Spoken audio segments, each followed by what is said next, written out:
Fishergate, Preston's main shopping street, transformed in recent years, it's now a shared space scheme.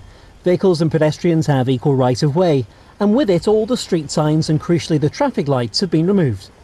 Over Christmas 2015 and at peak times, congestion got quite bad.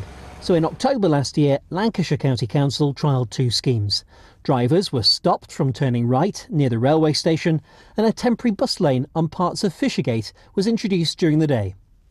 And it's at this point on Fishergate, at its junction with Mount Street, is where the bus lane begins. It's active between 11 in the morning and 6 at night. While we've been filming throughout the day, we've seen countless numbers of drivers ignore the signs and carry on down Fishergate. They'll end up getting a £60 fine.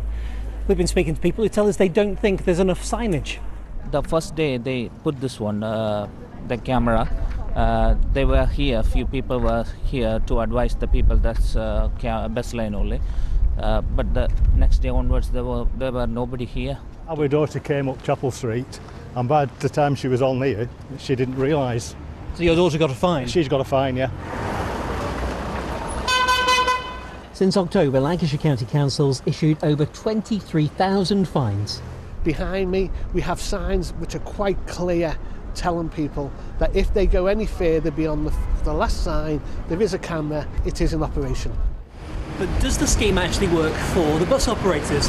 Well, there's one way to find out. Let's take a ride on the Preston Bus. Tom's come to join me. Tom. For our services on Fishergate itself, the bus lane has been fantastic. It is like proceeding down a road with no traffic on at all, and that has really allowed us to provide our passengers with the service that they deserve. Michael Leach is a solicitor who works and lives in Preston.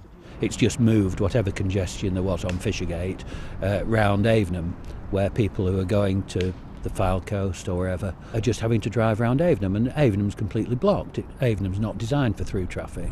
The consultation's underway now to decide whether to continue with the scheme after April. Steve Saul, BBC North West Tonight, Preston.